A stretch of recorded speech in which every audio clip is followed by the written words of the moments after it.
বন্ধুগণ, যেহেতু শহাদায়ে কারবালার মাহফিল, ইয়াজিদের কিছু কর্মকাণ্ড আপনাদের সামনে উপস্থাপন করি, মনোযোগ লাগান। কারবালার পুরো আলোচনা টানতে গেলে বহু সময় চলে যাবে। শুধু ইমাম হুসেন রাদিয়াল্লাহু আনহুকে শহীদ করা হলো, শহীদ করে নিয়ে যাওয়া হলো কুফার গভর্নর হাউসে।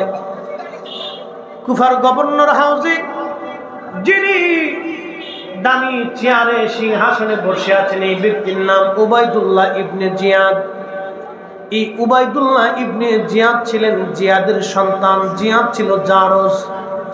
তার জন্মের মধ্যে ভেজাল ছিল, তার রক্তের মধ্যে ভেজাল। এই ভেজাল রক্তের মধ্যে আল্লাহ দুনিয়াতে একটা সন্তান দিলেন, তার নাম উবাইদুল্লাহ। চেয়ারের মধ্যে বসে হুসেন রাদিয়াল্লাহু আনহুর পবিত্র মাথা মোবারক নিজের সামনে একটা প্লেটের মধ্যে রেখে একটা লাঠি দিয়ে আওলাদে রসুলের পবিত্র জবান, ঠোঁট মোবারক এবং নাকের মধ্যে, চোখের মধ্যে আঘাত করতেছিল আর বলতেছিল, হুসাইন বুঝলি ইয়াজিদের সাথে দুশমনি করার ফল কি হয়?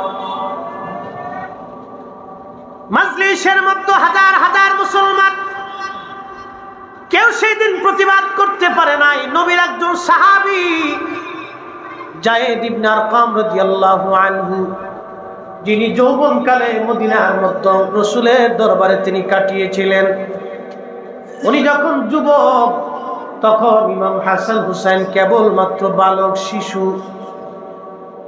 আল্লাহ নবীর সঙ্গে খেলাধুলা করে, নবীর সঙ্গে খেলাধুলা করে। হযরত যায়েদ ইবনে আরকাম যখন বৃদ্ধ, তখন ইমাম হুসেইন শহীদ হয়ে গেলেন। লাঠির উপরে ভর দিয়ে নবীর বৃদ্ধ সাহাবী আওলাদে রসুলকে এক নজর দেখার জন্য আসছে।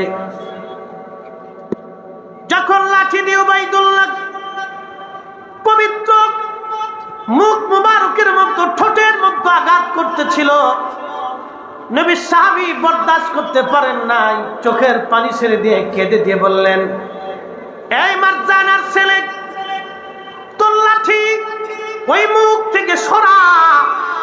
আমি রাসূলুল্লাহ সাহাবী যায়েদ ইবনে আরকাম বলতেছি, তুই যেই মুখের মধ্যে লাঠি দিয়ে আঘাত করো, আমি যায়েদ ইবনে আরকাম কত শতবার দেখেছি ওই মুখের মধ্যে রাহমাতুল লিল আলামিন চুমা লাগাইতো। এই মারজানার ছেলে, তোর লাঠি সরা। আমি রাসূলুল্লাহ সাহাবী, আমি দেখেছি রাহমাতুল লিল আলামিন মুখের মধ্যে চুমা লাগাইতো।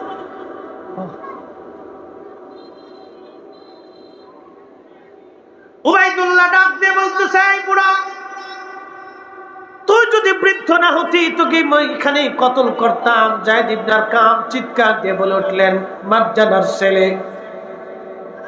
খোদার কসম করে বলে আমি রাসূলুল্লাহ সাহাবী, একবার না, তুই যদি 1000 বার আমাকে শহীদ করে দাও, 1000 বার যদি আল্লাহ আমার জীবন দেয়, রাসূলুল্লাহর পক্ষে 1000 বার জীবন দিতে রাজি আছি। চিৎকার মেরে বলেন আল্লাহু আকবার।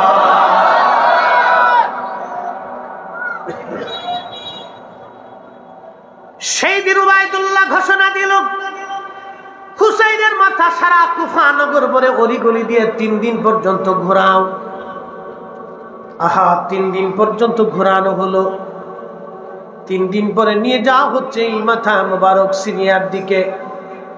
নিয়ে যাওয়ার সময় সৈন্যরা পথের মধ্যে রাত হয়ে গেল। একটা গির্জার পাশে দেখলেন, গির্জার পাদ্রী জিজ্ঞেস করলেন, পাদ্রী, যদি রাতটা তোমার গির্জায় আমাদেরকে থাকার অনুমতি দাও, তাহলে কিছু পয়সা করি তোমাকে আমরা গিফট দিয়ে যাব। পাদ্রী ডেকে বললেন, তোমরা কারা? বলে, আমরা মুসলমান, সিরিয়ান ইয়াজিদি সৈন্য। তোমাদের বর্ষার গায়ে ঝুলিয়ে রেখেছ ওই সুন্দর নুরানি চেহারার মাথা কার? এত সুন্দর মানুষ আমি জীবনেও কোনোদিন আগে দেখি নাই। একবার জোরে বলা যাবে কি মারহাবা?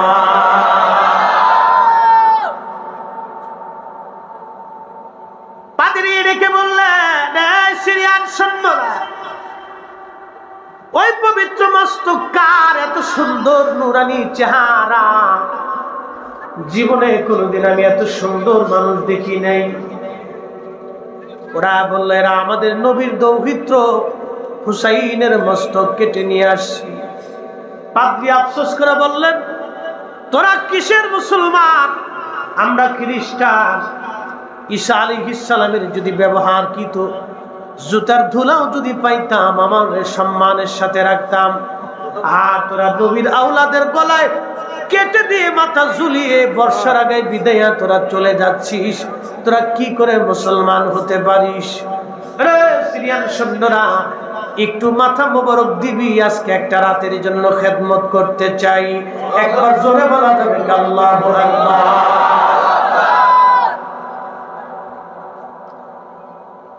ইমাম হযরতে হাইতামিয়া শাফি আস-সামাইকুল মুহরিকার মধ্যে লেখেন, ওই পবিত্র মস্তক মুবারক নিয়ে যা হচ্ছিল, পাদ্রী বললেন, মহিলারা কারা? বলে, আমার নবীর বংশের মহিলা।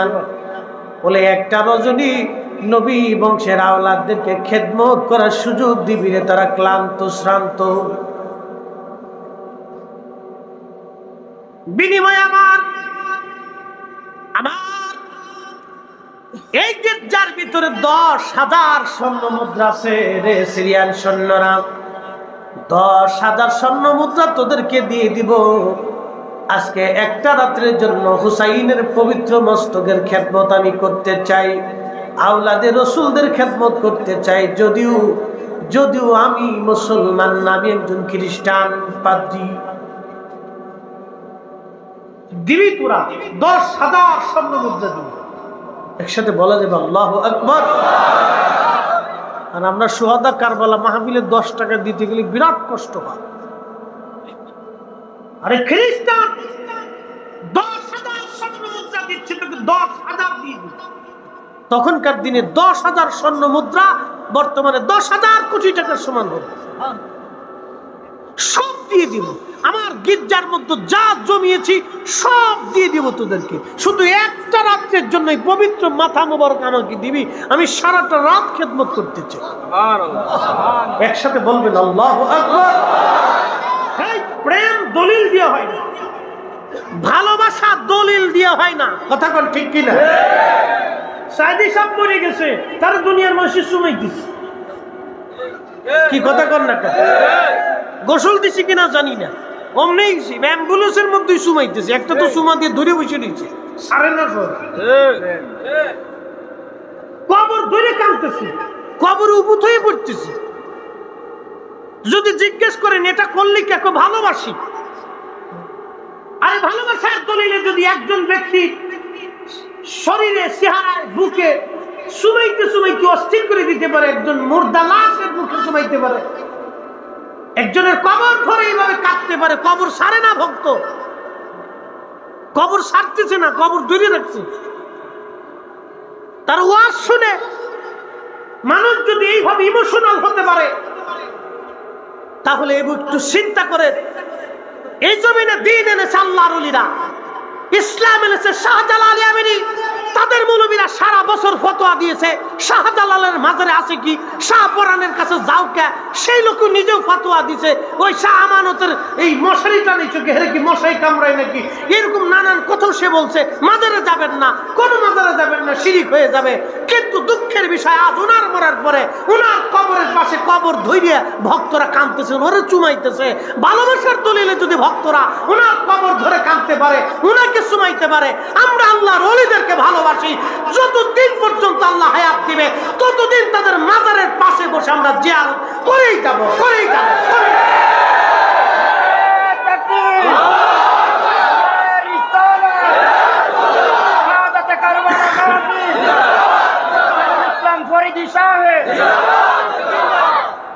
আমি কিন্তু ওনার বিরুদ্ধে বলতেছি, মরহুম ব্যক্তির সমালোচনা করে আল্লাহ রাসূল নিষেধ করতেছি। উনি যা নিয়ে গেছে ওটা আল্লাহর কাছে পাবে, যে আকীদা নিয়ে গেছে সে আকীদাও আল্লাহর কাছে পাবে। যদি সঠিক হয়ে থাকে বেনিফিট পাবে, বেঠিক হলেও বেনিফিট পেয়ে যাবে। মুহতারাম উপস্থিতি, আমি শুধু ভালোবাসার দৃষ্টিকোণ থেকে বলতে যে কথাগুলি বলতেছি, আপনাদেরকে এখন ভালোবাসার কথা বলি। মরহুম ব্যক্তির শরীরের মধ্যে মানুষ সুমা দিচ্ছে, এটির যদি ওদেরকে জিজ্ঞেস করেন কেন সুমা দিছ, ভালোবাসি, আর কোনো দলিল নেই। আছে কি আর দলিল কি আর আছে? ভালোবাসি। ভালোবাসার তাগিদে একজন মরহুমের শরীরের মধ্যে মরা মানুষের শরীরে চুমাইতেছে। আচ্ছা গেল। ইমাম হুসেইন রাদিয়াল্লাহু আনহু যেই পাগড়ি পরে শাহাদাতের ওয়ামে সুদা পান করেছিল, সেই পাগড়িটা যদি আজ এখানে আনা হতো, আপনাদেরকে যদি বলা হতো একটা করে সুমা দিয়ে যান, আল্লাহর কসম করে বলি আপনারা এই বাবুরহাটে অন্তত লক্ষ মানুষ উপস্থিত হয়ে একটা বার সুমা দেওয়ার জন্য ইমাম হুসেইনের পবিত্র মস্তকের সেই পাগড়ি, যেই পাগড়িটা রাসূল আরবি দিয়েছিলেন সবুজ পাগড়ি, সেই পাগড়িটা সুমা দেওয়ার জন্য আপনারা পাগল পারা হয়ে থাকতেন। কথা বলেন ঠিক কিনা? পাগড়ির প্রতি যদি এত মায়া হয়, তাহলে তিনি উপস্থিত হলে কি মায়া হতো? আল্লাহু আকবার।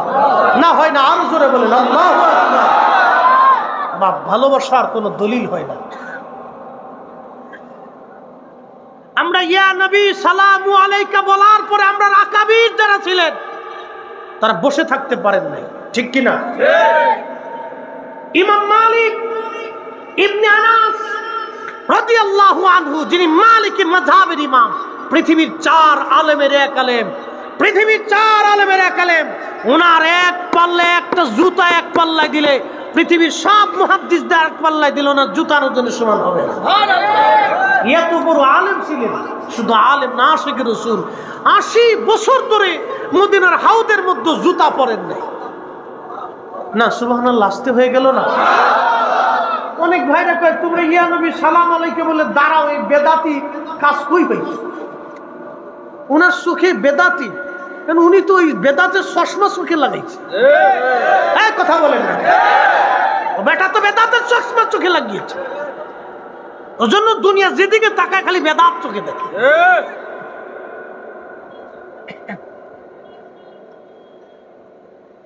হযরত ইমাম মালিক 80 বছর ধরে মদিনাতে জুতা পরেন নাই। পার মধ্যে কতবার ফুসকা পরে ঘা হলো, রক্ত পড়ল। মদিনার হাউদের মধ্যে কোনোদিন পেশাব পায়খানা করেন নাই, এমনকি থুতু পর্যন্ত ইমাম মালিক রাহিমাহুল্লাহ ফেলেন নাই। জিজ্ঞেস করা হলো ইমাম মালিক, দুনিয়ার কত আলেম এই মদিনার মধ্যে জুতা পরল?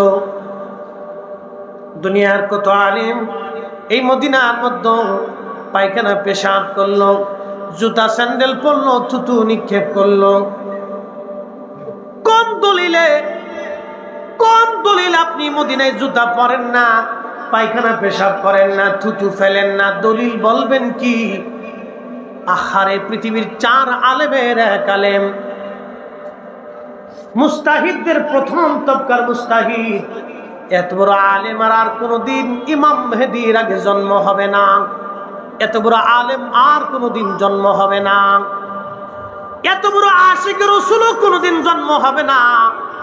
80 বছর ধরে একটা মানুষ কল্পনা করতে পারবেন ওনার হায়াত পর্যন্ত কোনদিন মদিনার মধ্যে জুতা পরেন নাই, কোনদিন পেশাব পায়খানা করেন নাই, কোনদিন তিনি থুতু পর্যন্ত মদিনার মাটির মধ্যে ফেলেন নাই। আল্লাহু আকবার। দলিলটা হলো, দলিল কি?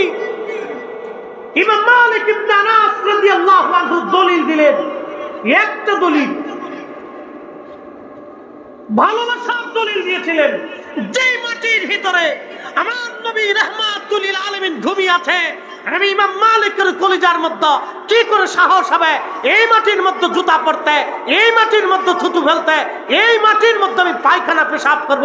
আমি ইমাম মালিকের কলিজায় সাহস হতে পারে না। একসাথে বলবেন আল্লাহু আকবার।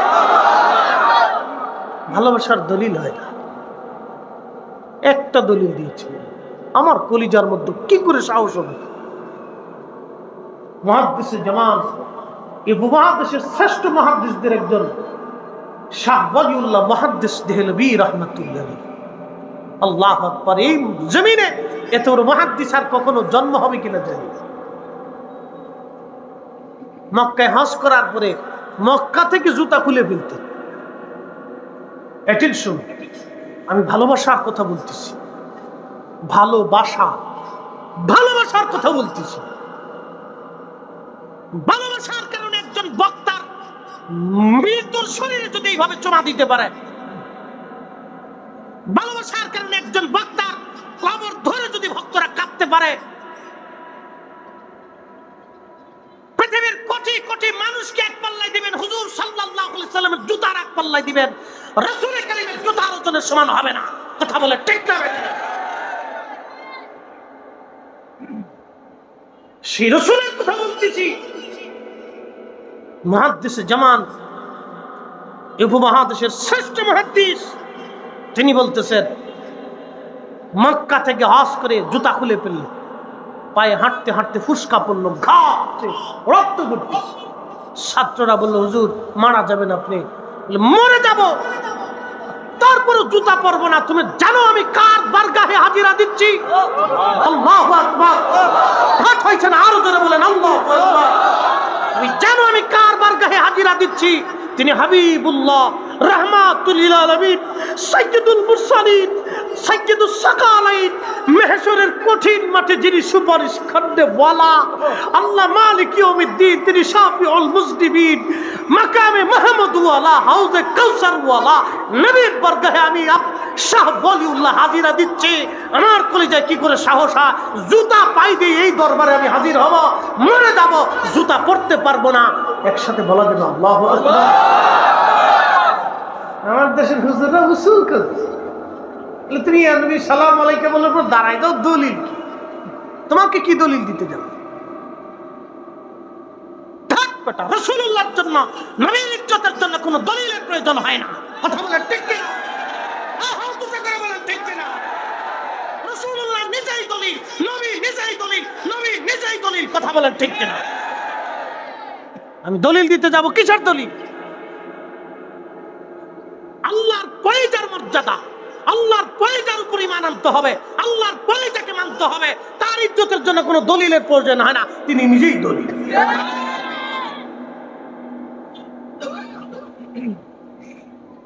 আল্লাহু আকবার। বুঝতে হবে আপনাকে। ভালোবাসার কথা বলতে বলতে অনেক দূর পর্যন্ত ভালোবাসা দলিল দিয়ে হয়। খ্রিস্টান পাদ্রী বলতেছে 10,000 স্বর্ণ মুদ্রা দিয়ে দিব, দিবি একটা রাত আমি খেদমত করবো এই পবিত্র মস্তকের। একসাথে বলা যাবে ভাই মারহাবা। সোহাদা কারবালা মাহফিলে অনেকের কাছে টাকা চাইলে অনেকে বেজার হয়ে যায়। বাপ আপনাকে বলতেছি এই আপনার টাকা আপনাকে নাজাত দেবে না, কিন্তু আহলে বাইত রাসূলের ভালোবাসা আপনাকে নাজাত দেবে। নাজাত আপনাকে বেহেশত পর্যন্ত নিয়ে যাবে। মাহশরের মাঠে রাহমাতুল লিল আলামিনের পবিত্র কদম মুবারক পর্যন্ত আপনাকে নিয়ে যাবে, আমাকে নিয়ে যাবে। ঠিক কি না? ভালোবাসার এত দাম, এত মর্যাদা।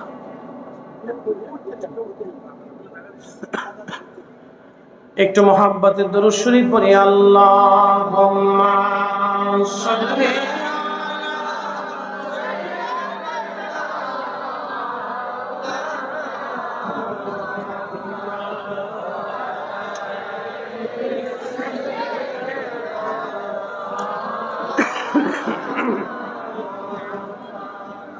আমরা বধম গুনাহগার গো নবী আপনাই চিনলাম না,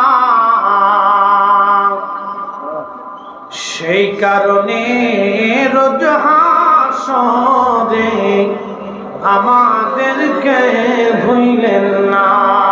আল্লাহুম্মা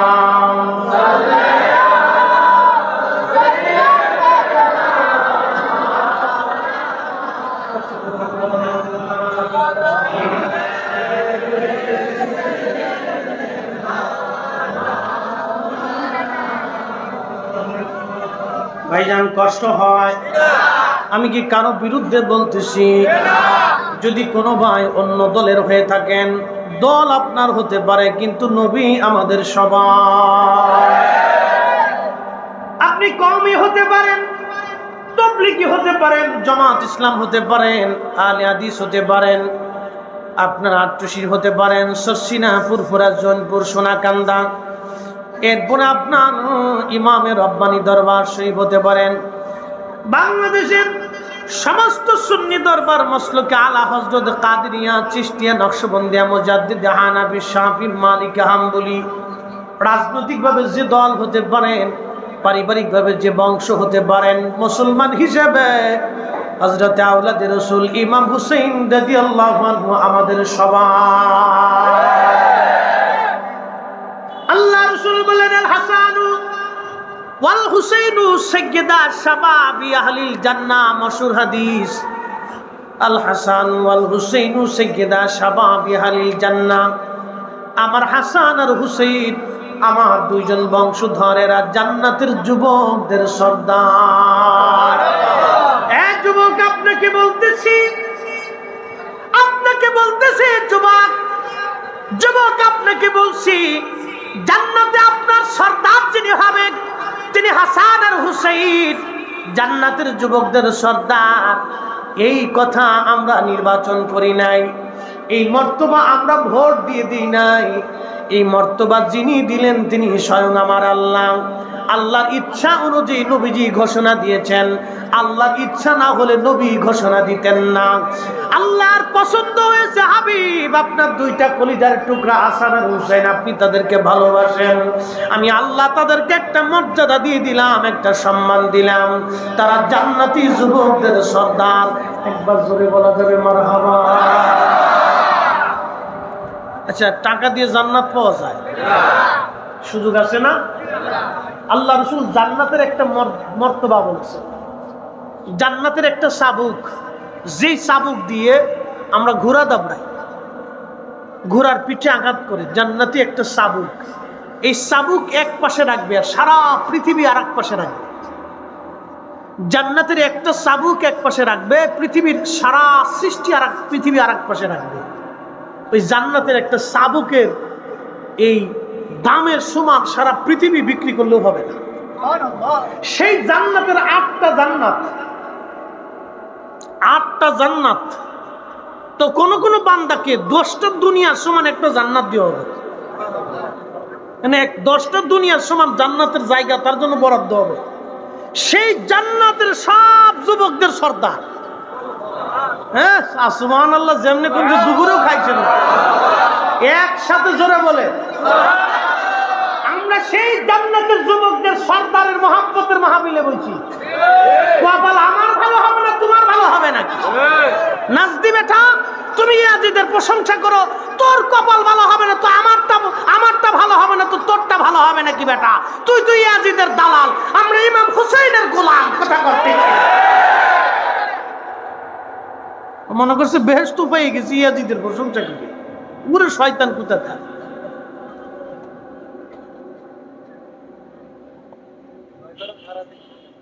আল্লাহু আকবার, আল্লাহু আকবার, বুঝে যাওয়া তার জীবন। প্রিয় মুসলমান, পাত্রী ডাক দিয়ে বলতেছে আজকে রাত্রের জন্য দিয়ে দাও। ওরা বলল হ্যাঁ নিয়ে যান, কারণ ওরা তো দুনিয়ার সম্পদের লোভী ছিল।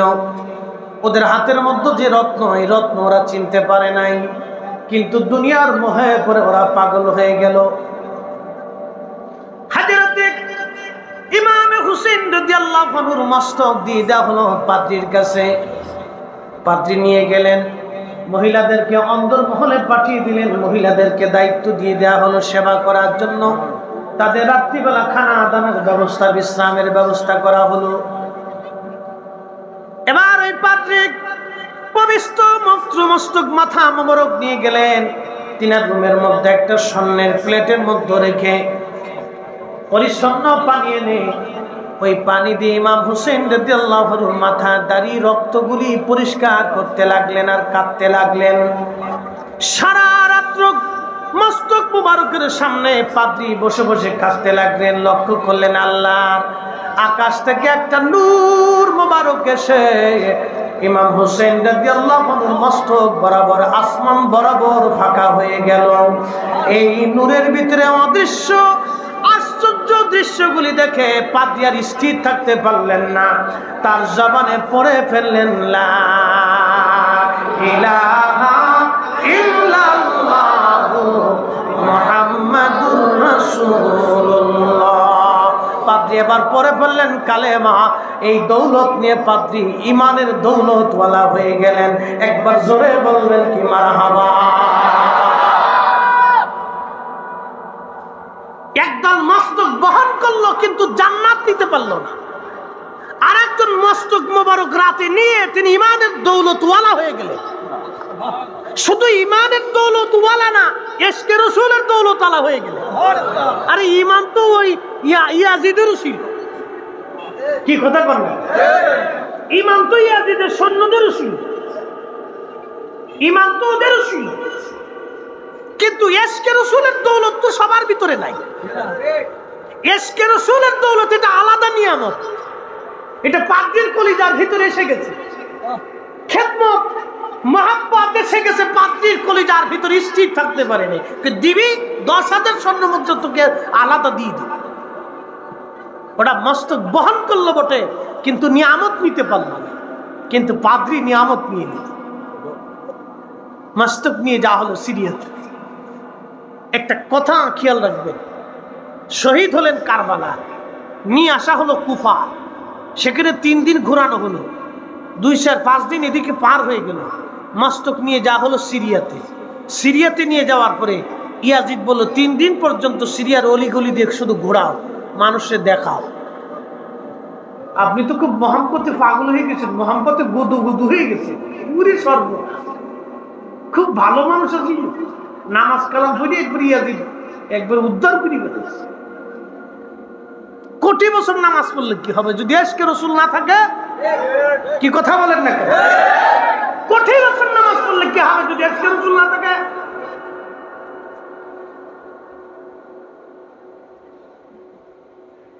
ইয়াজিদ হুকুম দিল মাথা সারা এলাকা ভরে ঘোরাও। আচ্ছা আপনাদেরকে প্রশ্ন করি, বলেন তো মাথা কয়দিন থাকে? মানুষ মরে যাওয়ার পরে 3 দিন পরে শরীর থেকে 24 ঘন্টা পরে গন্ধ বেরোয়। কিন্তু ইমাম হুসেইন আজকে 7 দিন 8 দিন 10 দিন পার হয়ে গেল। কুফা থেকে সিরিয়া তো আর বহু দূরে, একদিনের রাস্তা না, মাসের পর রাস্তা। 1 মাস পর্যন্ত শুধু তার মাথা নিচেই সিরিয়া, কিন্তু মাথা মোবারকে গন্ধ আসে নাই, নষ্ট হয় নাই, ত্বক নষ্ট হয় নাই, ঠোঁট নষ্ট হয় নাই, তখনও চেহারা ঝলমল ঝলমল করতেছিল। আরে আওলাদের রাসূলের মাথা থেকে বেহেশতের ঘ্রাণ আসতেছিল। নাদান বুঝবে কি?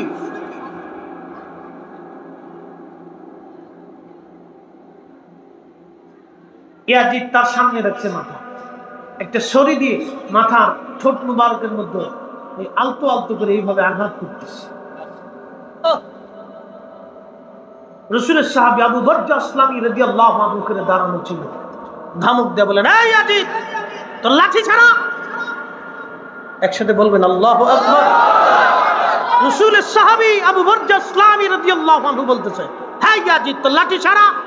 আমি রাসূলুল্লাহ সাহাবী আবু বর্জা আসলামী, আমি কত শতবার দেখেছি ওই মুখের মধ্যে রাসূলুল্লাহ চুমা লাগাইতো। তোর লাঠি ছাড়া। কিয়ামতের ময়দানে তোর সুপারিশ কবীরকারী হবে উবাইদুল্লাহ ইবনে জিয়াদ, আর ইমাম হুসাইনের সুপারিশ করে হবে তার নানা রাহমাতুল লিল আলামিন। তোর লাঠি ছাড়া বেটা, আমি কতবার দেখেছি রাসূলুল্লাহ মুখের মধ্যে চুমা লাগাইতো।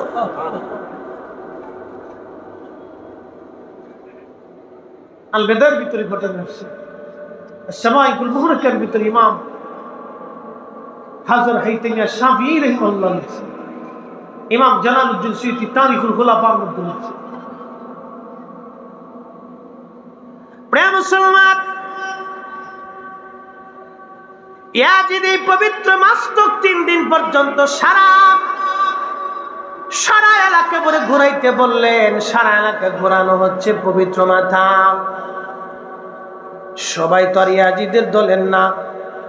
ইশকে রাসূল যাদের কলিজায়, রাস্তার পাশে দাঁড়ায় দাঁড়ায় তারা কাঁদতেছে। একটা নজর আওলাদের রাসূল দেখার জন্য তারা প্রতীক্ষায় দাঁড়িয়ে আছে। একজন আশিক রাসূল পবিত্র মাসতুক দেখে তিনি কোরআনের একটা আয়াত তেলাওয়াত করলেন এইভাবে, আম হাসিবতা আন্না আসহাবাল কাহফি ওয়ার রাকিমি কানু মিন আয়াতিনা আযাবা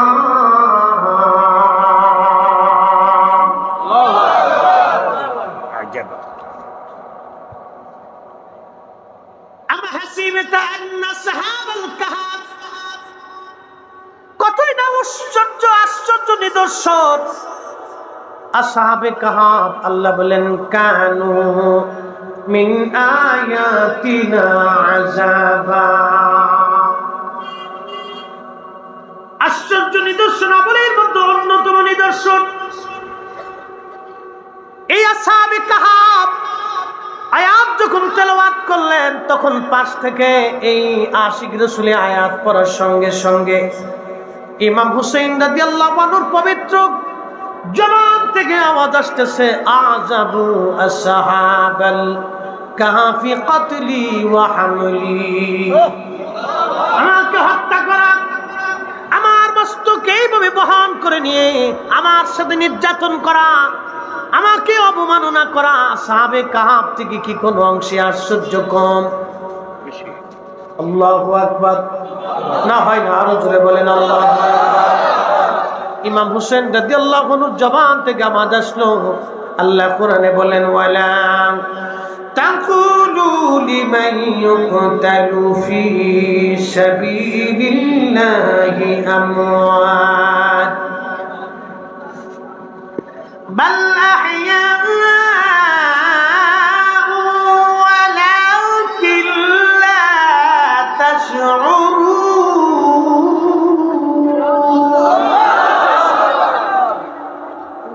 ওয়ালা তাকুলু, তোমরা বলিও না লিমান ইউকতালু ফি সাবিলিল্লাহি আমওয়াত, আল্লাহর পথে যারা জীবন দেয় তাদেরকে মরা মনে করিও না। বাল আহইয়া, বরং তারা জিন্দা জিন্দা জিন্দা জিন্দা জিন্দা। আমি বলি নাই, মালিক বলেছে, আমি বলি নাই, কোরআন বলে বাল আহইয়া। আল্লাহর পথে যারা জীবন দেয় তারা জিন্দা জিন্দা জিন্দা জিন্দা। এই জন্য আল্লাহর ওলিরা মরে যাওয়ার পরও জিন্দা, আল্লাহর নবীর ইন্তেকালের পর রওজা শরীফে জিন্দা। আল্লাহর পথে জীবন যারা দেয় শহীদ হয় ইন্তেকালের পরেও তারা জিন্দা। যারা মানবে না, তারা কোরআন মানে না, ওরাই হলো গিরগিটির দল।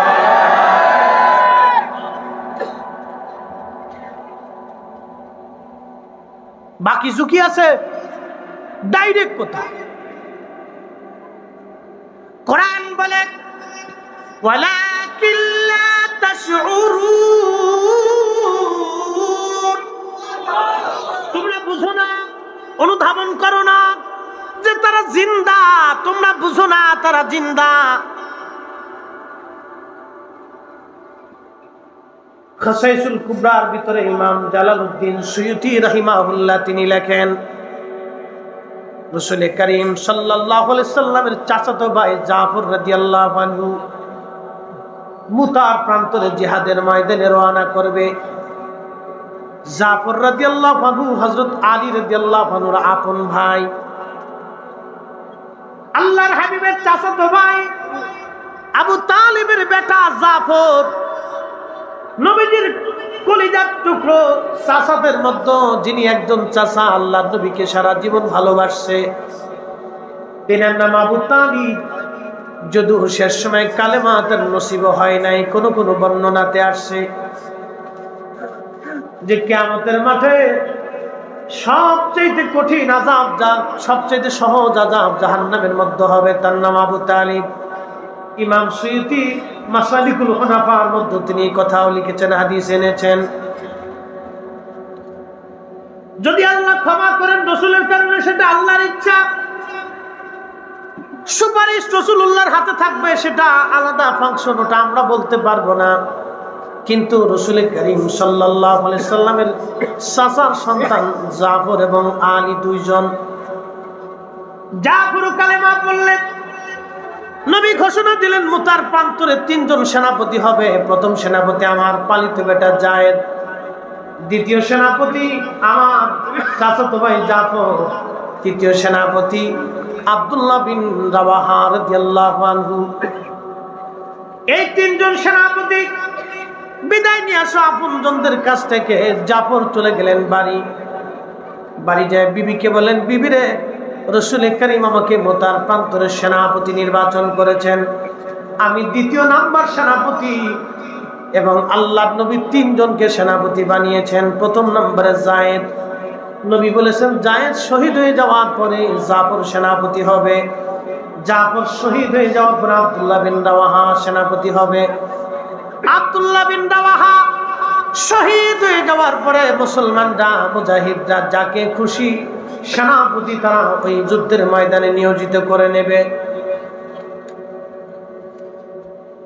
জাফর বিবিকে বলে, বিবি, আল্লাহর নবী আমাকে সেনাপতি শুধু নিয়োগ করে নাই, আমাকে তিনি শহীদ বলে ঘোষণা দিয়েছেন।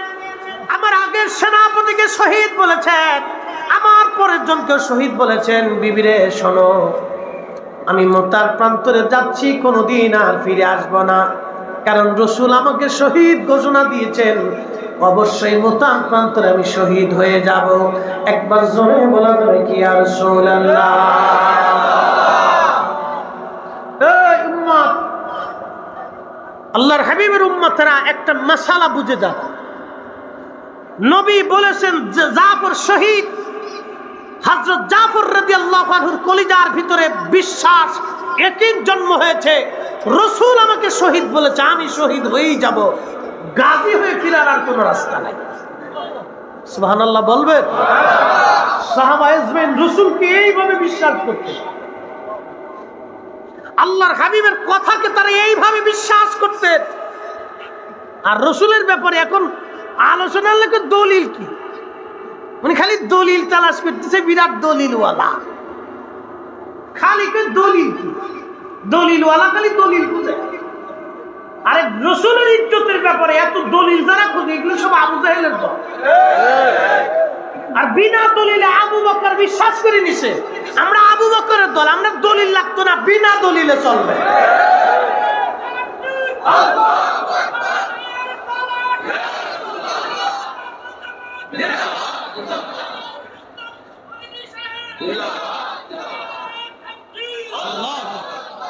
কষ্ট হচ্ছে? কথা বোঝা যায়? বুঝে বাড়ি যাবে, বুঝে বাড়ি যাওয়াটা বুদ্ধিমানের কাজ। জাফরের স্ত্রী বলতেছে, স্বামী একটু বসেন, আমি 2 রাকাত নামাজ পড়ব, আপনার জন্য দোয়া করব। আচ্ছা করো। হযরত জাফরের স্ত্রী 2 রাকাত নামাজ পড়ে হাত তুলেছে, ইয়া রব, তোমার রাসূল আমার স্বামীকে মুতার প্রান্তরের 2য় নাম্বার সেনাপতি ঘোষণা দিয়েছে। শুধু সেনাপতি ঘোষণা দেয় নাই, আল্লাহ তাকে শহীদ বলে ঘোষণা দিয়েছে। আমি জাফরের বিবি তোমার কাছে দরখাস্ত করি, আল্লাহ আমার স্বামীকে তুমি গাজী বানাইয়া আমার কোলে ফেরত পাঠাও। এই দোয়াটা করার সঙ্গে সঙ্গে জাফর রাদিয়াল্লাহু আনহু তলোয়ার টেনে বের করলেন, তলোয়ারের 500 পিঠ দিয়ে বিবির পিঠের মধ্যে আঘাত করে বলেন, বিবিরে, রাসূল কারীম আমাকে শহীদ বলে ঘোষণা দিয়েছেন, তুমি উল্টা দোয়া করতেছো। আল্লাহু আকবার! আরে ইয়াকিন কি ছিল রাসূলুল্লাহর উপরে? ইয়াকিন কি? তলোয়ারের 500 পিঠ দিয়ে বিবির পিঠে আঘাত করে বলতে, যাই বিবি, হাবিবে কিবরিয়া আমাকে শহীদ বলে ঘোষণা দিয়েছে, আমি শহীদ হয়ে যাব, তুমি 1000 দোয়া করলেও আর কাজ হবে না। কেন রাসূলের দোয়ার বিরুদ্ধে তুমি দোয়া করলে? ইয়াকিন এইভাবে আপনাকে রাসূলের প্রতি ইয়াকিন আনতে হবে।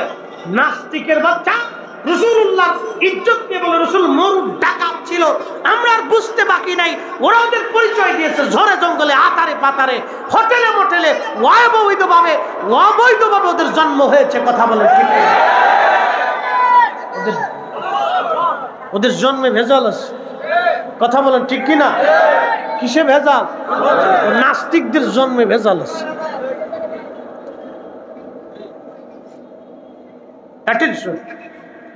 জাফর রাদিয়াল্লাহু আনহু দেরি করলেন না, দ্রুত গতিতে বের হয়ে গেলেন। 2টা ছেলে সন্তান ছিল, ছোট্ট বাচ্চা পিছন দিক থেকে বাবা বাবা বলে ডাকতেছে।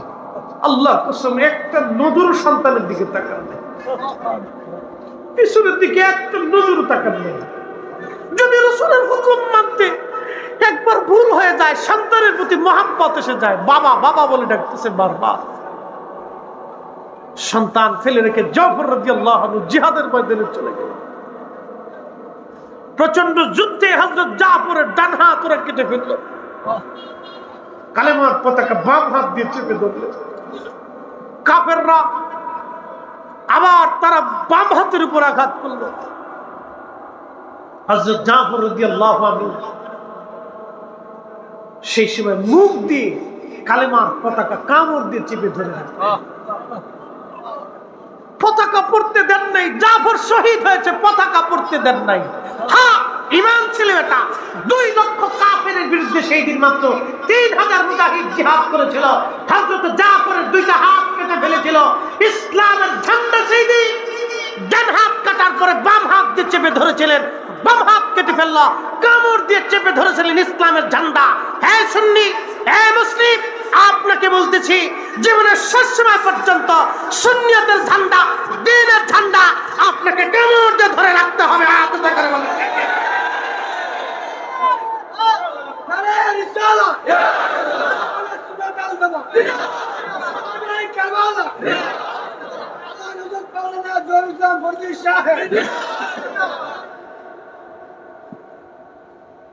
মোহতারাম উপস্থিতি, জাফরের 2টা হাত কেটে ফেলা হলো, শহীদ হয়ে গেলেন। আল্লাহর নবী মদিনায় দাঁড়ায় দাঁড়ায় দেখতেছিলেন আর কাঁদতেছিলেন। নবীজির চোখের পর্দা নাই, কালবের পর্দা নাই। তখন মুতার প্রান্ত রসুলের সামনে আল্লাহর নবী বলেন, আমার জাফর শহীদ হয়েছে। সাল্লাল্লাহু আলাইহি হাদিসের পরিভাষা রাবি বলতেছেন, নবীজি তার জানাজার জন্য দাঁড়ায় গেলেন। একসাথে বলবেন মারহাবা। গায়েবানা জানাজা এটা শুধুমাত্র রসুলের জন্য খাস ছিল, উম্মতের জন্য না। আজকে গায়েবানা জানাজার লেগে পাগল হয়ে গেছে। বেটা বেদাতি, এই কথা বলেন নাকি? গায়েবানা জানাজার লেগে পাগল হয়ে গেছে। সাল্লাল্লাহু আলাইহি রাসূল করিম তাদের জন্য জানাজা পড়লেন, ওয়াদালাহু, এরপরে দোয়া করলেন, ওয়াইস্তাগফিরু লিআখিকুম, নবী বললেন তোমার ভাইয়ের জন্য ইস্তিগফার করো যাতে আমার জাফরকে আল্লাহ মাফ করে দেয়।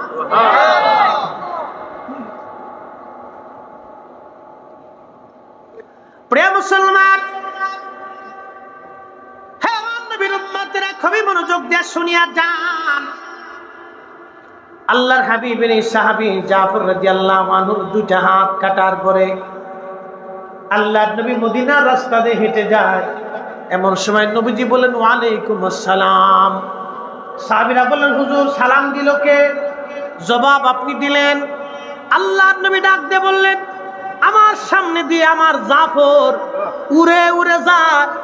আমার জাফরকে 2টা হাতের বিনিময়ে আল্লাহ 2টা পাখা দিয়ে দিছে। আমার জাফর জান্নাতের যেখানে খুশি সৃষ্টির সেখানে আমার জাফর উড়ে উড়ে যায়। একসাথে বলেন আল্লাহু আকবার। আমার জাফরের 2টা হাত কাটার পরে আল্লাহ 2টা পাখা দিয়ে দিছে। 8টা জান্নাতের যেখানে খুশি সেখানে ঘুরে বেড়ায়। আমার জাফর আমার সামনে দিয়ে যাওয়ার সময় আমাকে সালাম দিয়ে গেছে, আমি তো সালামের জবাব দিছি। আর দুনিয়ার নবী, রূহের দুনিয়ার নবী, দুনিয়ার জগতের নবী যদি নূরের জগতের জাফরের সালামের জবাব দিতে পারে, রাহমাতুল লিল আলামিন রওজা শরীফ থেকে আজকে আমাদের সালামের জবাব দিতে পারে, নবী আজকের মাহফিল দেখতে পারে। কথা বলেন ঠিক কি? আপনি মানলেও ঠিক, না মানলেও ঠিক। কারণ মানা না মানা দিয়ে ঈমান হয় না, ঈমান হয় রাসূল কারীমের বিশ্বাস ও মহব্বতের উপর। ঠিক কি না?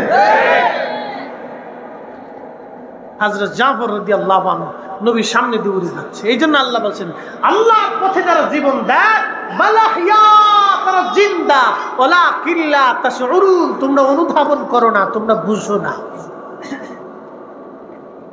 ইমাম হুসাইন শাহাদাতের পরেও জিন্দা। মস্তক থেকে আওয়াজ আসে, কি চমৎকার! আশিক রাসূল তার কপালে চুমা দিলেন, তার মুখে চুমা দিলেন। একসাথে বলা যাবে না মারহাবা? প্রিয় মুসলমান,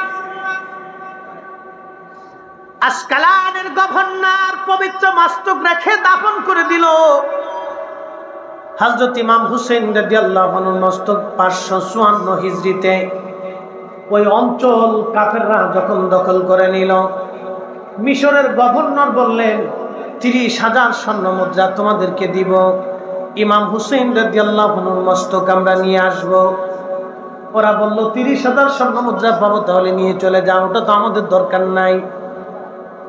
30,000 স্বর্ণ মুদ্রা দিয়ে মিশরের গভর্নর স্বর্ণ সামন্ত নিয়ে জুতা পায়ে দিয়ে না খালি পায়ে গেলেন। একসাথে বলবেন কি মারহাবা। আল্লাহ ইশকে রাসূল কি জিনিস এদের থেকে শিখে যাবেন।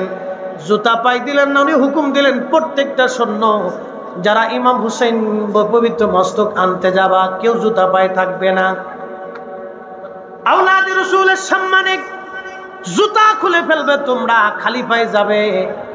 খালি পায়ে যখন ওনার কবর থেকে পবিত্র মাথা ওঠানো হলো, 500 বছর আগে যেইভাবে দাফন করা হয়েছিল, 500 বছর পরে ঠোঁট পর্যন্ত শুকায় নাই, চেহারার লাবণ্যতা নষ্ট হয় নাই, একটা চুল পর্যন্ত পড়ে যায় নাই, চোখের পাওয়ার নষ্ট হয় নাই। একবার জোরে বলবেন কি মারহাবা। 500 বছর পরে মাটির ভিতরে ইমাম হুসেন একই রকম পবিত্র মস্তক, চেহারার সৌন্দর্য লাবণ্যতা নষ্ট হয় নাই, নাক নষ্ট হয় নাই, চুল দাড়ি মোবারক নষ্ট হয় নাই, ঠোঁট শুকিয়ে যায় নাই, দাঁত নষ্ট হয় নাই, চোখের সেই লাবণ্যতা নষ্ট হয় নাই, চোখের সেই সৌন্দর্য নষ্ট হয় নাই, সেই রক্ত তখনও ঝরতে ছিল। 500 বছর পর ওনার পবিত্র মাথা থেকে জান্নাতের মিস্কের ঘেরান আসতেছিল। না হয় না, আরো জোরে, আরো জোরে। তিনি আওলাদে রাসূল, ওনার মোহাব্বতে আজকে বসে গেছে। কপাল আমার ভালো হবে না, ঘরে শুয়ে থাকবে ওর ভালো হবে। আর মোহাব্বতে আসছে সৈয়দা শাবাব আহলিল জান্নাহ সুলতানে কারবালার মোহাব্বতে আসছে। যে শহীদ না হলে দ্বীনই খুঁজে পাইতেন। ইমাম হুসেন যদি সেই দিন ইয়াজিদের সাথে বশ্যতা মেনে নিতেন তো ইসলাম হারিয়ে চলে যেত।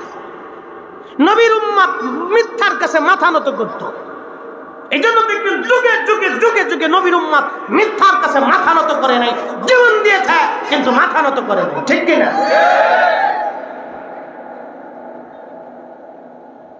মুহতারাম উপস্থিতি, ইমাম হুসেন রাদিয়াল্লাহু আনহু জীবনের ছোট্ট ঘটনা আপনাদের সামনে উপস্থাপন করলাম। মদিনার মানুষ পরের বছর বিদ্রোহ ঘোষণা করল। ইয়াজিদ তার সৈন্য মুসলিম ইবনে উকবাকে পাঠিয়ে দিল, ঘোষণা দিলেন যা 3 দিন মদিনার মানুষকে ডাকবি আমার বায়াতের জন্য। যদি মদিনার মানুষ আমার বায়াত না মানে 3 দিন মদিনাকে হালাল করবি, যা খুশি তাই মদিনাতে করবি, যত মানুষ পাবি হত্যা করবি, যত নারী পাবি ধর্ষণ করবি। আমার দিকে তাকান, ইতিহাস বড় নির্মম। এই 3 দিনকে হাররা দিবস বলা হয়। হাররা ইতিহাসে, তারিখে, সিরাতে, হাদিসে নববীর ভাষায় হাররা হাররা। কিবার তাবিঈন, তাবিঈনদের যিনি শিরোতাজ ছিলেন সাইদ ইবনে মুসাইয়িব রাদিয়াল্লাহু আনহু, সাহাবী না কিন্তু তাবিঈদের মধ্যে সর্বশ্রেষ্ঠ তাবিঈ। আল্লাহু আকবার। আহা, তিনি ইয়াজিদের সৈন্যরা মদিনায় নবীর মসজিদে 3 দিন আযান দেয়। মসজিদে নবীর বারান্দায় 3 দিন ঘোড়া গাধা বেঁধেছিল। মসজিদে নবীতে 3 দিন জামাত হয় নাই, কোনো কাফিরে কাজ করে নাই। আজকে যদি মার্কিন প্রশাসন, পৃথিবীর সব খ্রিস্টানরা ঘোষণা দেয় আমরা মদিনা আক্রমণ করে দখল করে নিব, আল্লাহর কসম করে বলি, মালিকের কসম করে বলি, 1 ফোঁটা রক্ত থাকা অবস্থায় আমরা মুসলমান 1 সেকেন্ডের জন্য বসে থাকবো না। কথা বলে ঠিক আছে?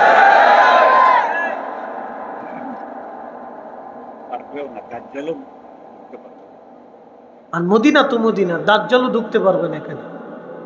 দাজ্জালের ঢুকা নিষেধ, ফেরেশতারা তাকে ঢুকতে দিবে না। এত প্রতাপশালী ক্ষমতা নিয়ে আসবে কিন্তু মদিনায় ঢুকতে পারবে না।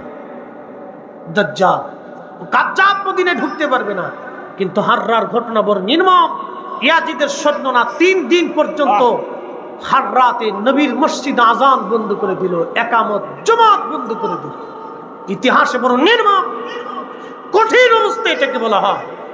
রাসূলের মসজিদে আজান হয় না। সাইদ ইবনুল মুসাইয়িব রাদিয়াল্লাহু আনহুকে ধরে নিয়ে গেল। এক লোক বলে তো পাগল,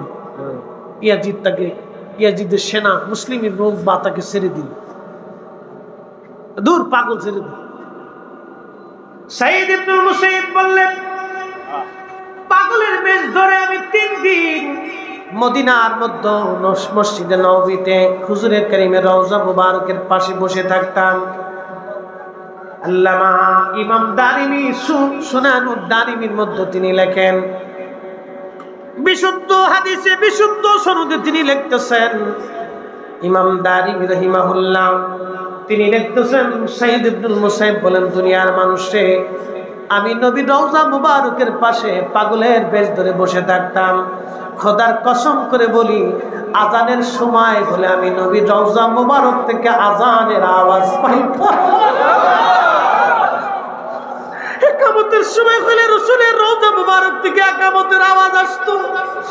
আমি ওই একামতে আমি একমাত্র ব্যক্তি 3 দিন পর্যন্ত আমি মসজিদে নববীতে নামাজ পড়েছি। হাররার সময় ইয়াজিদের সৈন্যরা ঘোড়া গাধাগুলি নবীর মসজিদের বারান্দায় বেঁধেছিল। ওই ইয়াজিদের প্রশংসা যদি কোনো মুসলমান ইমাম খোদার ঘর মসজিদে করে, ওকে জুতা দিয়ে বাইরে মসজিদ থেকে বের করতে হবে। এই বুঝা করে বলেন ঠিক কিনা? ওকে জুতা দিয়ে বাইরে মসজিদ থেকে বের করতে হবে। ও দ্বীনের দুশমন, আল্লাহর দুশমন, ও নবীর দুশমন।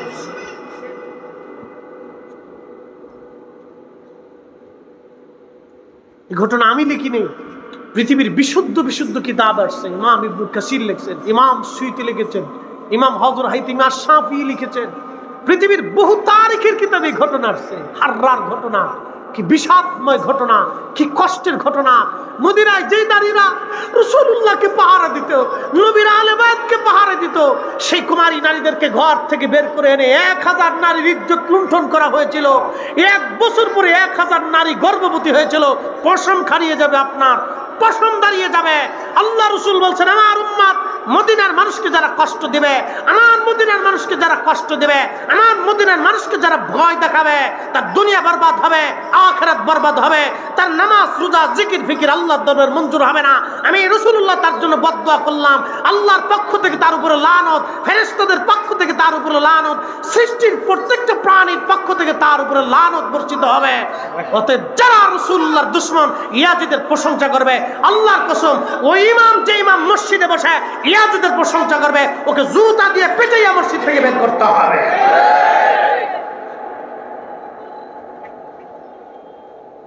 এর চেয়ে বিশুদ্ধ কথা আমার কিছু নেই।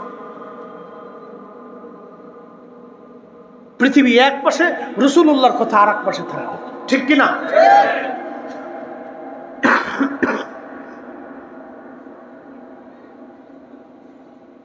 প্রিয় মুসলমান, বেশি লম্বা বাড়াবো না, আলোচনা প্রায় 2 ঘন্টা হয়ে গেছে।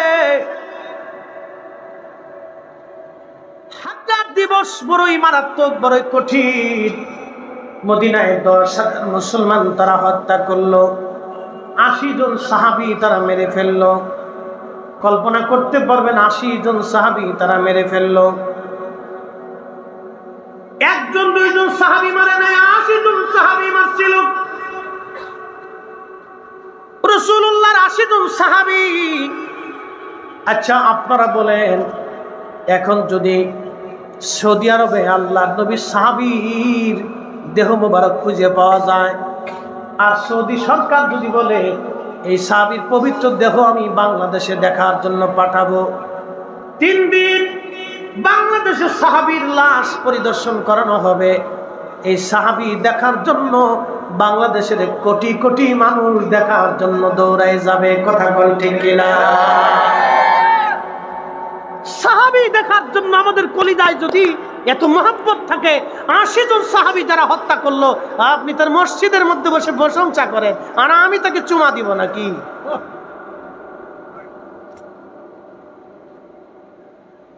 আশ্চর্য, একজন সাহাবীর ইজ্জত কত, সাহাবী কত বুঝি। আমিনু, কোরআন বলতেছে আমিনু, ঈমান আনো কামা আমানান নাস।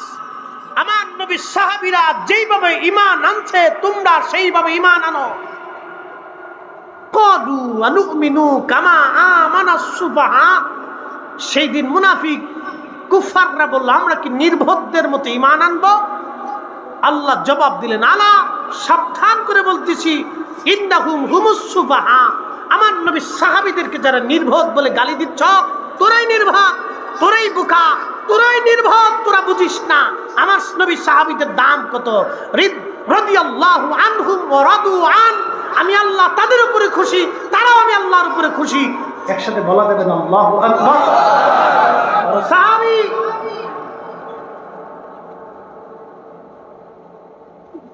80 জন সাহাবী তারা মেরে ফেলল, 10,000 মানুষ মারল। গসলুল মালায়েকা হানজালা রাদিয়াল্লাহু আনহু কলিজার টুকরা সন্তান আব্দুল্লাহ ইবনে হানজালা, তাকে শহীদ করা হলো। তার 5-7টা পুত্রকে হত্যা করা হলো। আবু সাইদ খুদরি রাদিয়াল্লাহু আনহু মুহাদ্দিস সাহাবী, তার দাড়িরে টেনে টেনে টেনে টেনে ইয়াজিদের সৈন্যরা উঠিয়ে ফেলে। কল্পনা করতে পারবে? আবু সাইদ খুদরি রাদিয়াল্লাহু আনহু দাড়ি টেনে টেনে একটা একটা করে উঠিয়ে ফেলে ইয়াজিদের সৈন্য। আর আপনি প্রশংসা করবেন, আমি মেনে নিই। প্রিয় মুসলমান, যদি এইভাবে বর্ণনা করি তো বর্ণনা শেষ হবে না। ইয়াজিদের কুকীর্তি বেশি দিন টিকতে পারে নাই। আরে ইয়াজিদ বেশি দিন বাঁচতে পারে নাই। সে ভেবেছিল সাম্রাজ্য আমার চিরদিন টিকে থাকবে না। তার সাম্রাজ্য বেশি দিন আল্লাহ টিকায় নাই। নবীজি হাদিসে কারিমাতে সহিহ বুখারীতে বলতেন, হালাকাতু উম্মতি আলা ইয়াদাই গিলমাতিন মিন কুরাইশ। কুরাইশ বংশের যুবকের মাধ্যমে আমার উম্মত ধ্বংস হয়ে যাবে। হাদিস আবু হুরায়রা রাদিয়াল্লাহু আনহু বর্ণনা করেছেন। আল্লামা ইমাম হযরত আসকালানী আশ-শাফিঈ সহিহুল বুখারী শরহে বুখারীর মধ্যে তিনি লিখতেছেন, হযরত আবু হুরায়রা প্রত্যেক বাজারে বাজারে যাইতেন আর দোয়া করতেন, আল্লাহুম্মা লা তুদরিকনি সানাতুস সিদ্দিন ওয়ালা ইমারাতুস সিবিয়ান। আল্লাহ, তুমি আমাকে 60 হিজরি যুবকের শাসন থেকে তুমি আমাকে বাঁচাও। মুহাদ্দিস সাহাবী আবু হুরায়রা দোয়া করতেন, আল্লাহুম্মা লা তুদরিকনি সানাতুস সিদ্দিন ওয়ালা ইমারাতুস সিবিয়ান। আল্লাহ, আমাকে 60 হিজরি যুবকের শাসন থেকে তুমি আমাকে বাঁচাও। আবু হুরায়রা ইন্তেকাল করলেন 59 হিজরিতে। উনি দোয়া করতেন, আল্লাহ 60 হিজরির যুবকের শাসন থেকে তুমি আমাকে বাঁচাও। ইমাম হযরত আসকালানী লেখেন, ইয়াজিদ ক্ষমতা গ্রহণ করলো 60 হিজরিতে। কারবালার ঘটনা 61 হিজরিতে সংঘটিত হলো। নবী বলতেন, হালাকাতু উম্মতি আলা ইয়াদি গিলমাতিন মিন কুরাইশ। কুরাইশ বংশের যুবকের মাধ্যমে আমার উম্মত ধ্বংস হবে। আল্লাহর নবীর এই হাদিস থেকে আবু হুরায়রার দোয়া থেকে বোঝা গেল সেই যুবক অন্য কেউ না, সেই যুবকের নাম Yazid. Yazid Yazid Yazid Yazid, সেই নিকৃষ্ট যুবকের নাম ইয়াজিদ। 60 হিজরিতে ক্ষমতায় বসেছিল। 35 বছর বয়সে ক্ষমতা গ্রহণ করেছিল। 4 বছর দুনিয়াতে ক্ষমতা পালন করার পরে 4 বছরে সে মারা গেল। 4 বছরে 3টা অপকর্ম সে করেছিল। 1 নম্বরে ইমাম হুসেন সব পরিবারে হত্যা করলো। 2 নম্বরে মক্কাতুল মুকাররমা মদিনাতুল মুনাওয়ারা আক্রমণ করে 3 দিন মদিনাকে হত্যাযোগ্য এবং হালাল ঘোষণা করলো। যেই মদিনা নবী হারাম ঘোষণা করলেন সেই মদিনাকে ইয়াজিদ হালাল ঘোষণা করলো। 3 নম্বর সে মক্কাতুল মুকাররমা আক্রমণ করে তার সৈন্যরা মক্কায় গিলাফে আগুন ধরে কাবা শরীফ পোড়ায় ফেললো। এই 3টা কঠিন ঘটনার কারণে ইয়াজিদের প্রশংসা যারা করবে ওরাই হলো বর্তমান জমানার গিরগিটের দল।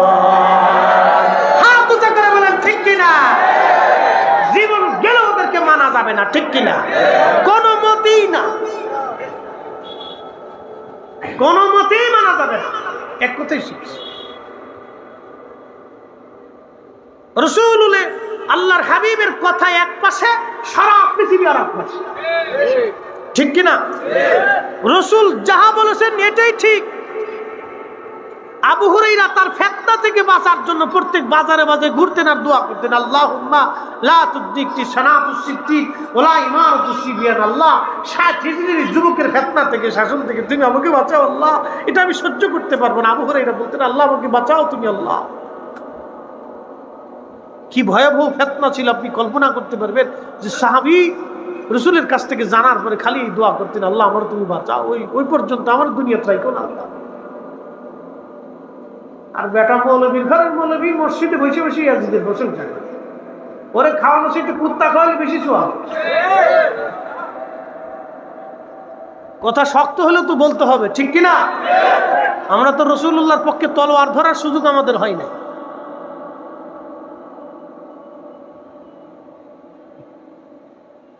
মোহতারাম উপস্থিতি, ঈমান একিন নিয়ে কবরে যাইতে, এটা বড় দামি জিনিস। ঈমান একিন নিয়ে কবরে যেতে, এটা অনেক বড় দামি। আল্লাহ আমাদেরকে দামি জিনিস কবরে নেওয়ার তৌফিক যেন দেয়। সকলে বলে আমিন। খতবে রাসূল, ওয়াজ করলে কি লাভ, শুনলে কি লাভ? লাভ হবে তার আমলে, আমলেও লাভ হবে না নবী প্রেম না থাকলে দিলে। নবী প্রেম থাকলে দিলে লাভ হবে কম আমলে, সুপারিশ করবেন নবী রোজ হাসরের ময়দানে। জ্ঞানী যারা বুঝে তারা শুধু ইশারায়, নাদানের বুঝাইতে পারে আছে কে কোথায়। জ্ঞানীর মতো জ্ঞানী হলে অল্প কথাই বুঝে, কচুর মতো কচু হলে অল্প জালে সিজে। কথা বলেন ঠিক কিনা? ঈমান নিয়ে আমল নিয়ে কবরে যাইতে হবে। ঈমান আমল ছাড়া কবরে গেলে মহা বিপদ। আল্লাহ কোরআনে বলেন, ইন্নাল্লাযীনা আমানু ওয়া আমিলুস সালিহাতি উলাইকা হুম খায়রুল বারিয়া। আল্লাহ কোরআনে বলতেছেন, ঈমানে আমলে, ঈমানে আমলে। ঈমান শুধু নিজের ইচ্ছা মতো নিলে হবে না। যে আকীদায় খাজা মাইনুদ্দিন চিশত আজমেরি সেনজেরি খাজা হয়েছে, যে আকীদায় হুজুর গাউসে পাক মুহিউদ্দিন আব্দুল কাদের জিলানী গাউসে সাকালাইন হয়েছে, যে আকীদায় খাজা বাহাউদ্দিন নকশবন্দ বুখারী ঘুমিয়ে গেছে, যে আকীদায় হাজার বছরের মুজাদ্দিদ আল ফিসানি সরহিন্দি রাহমাতুল্লাহ আলাইহি ঘুমিয়েছে, যে আকীদায় হযরত ইমাম আযম আবু হানিফা ঘুমিয়েছে, ইমাম আবু ইদ্রিস শাফি ঘুমিয়েছে, ইমাম মালিক ইবনে আনাস ঘুমিয়েছে, ইমাম আহমদ ইবনে হাম্বল ঘুমিয়েছে, সাহাবী তাবি তাবিনগণ ঘুমিয়েছে। সে আকীদায় আমাদের ঘুমাইতে হবে। সে আকীদার নাম আকাঈদে আহলে সুন্নাত ওয়াল জামাত। আহলে সুন্নাত ওয়াল জামাত ছাড়া ঈমান কামিল হবে না, হবে না, হবে না। কথা বলেন ঠিক কিনা?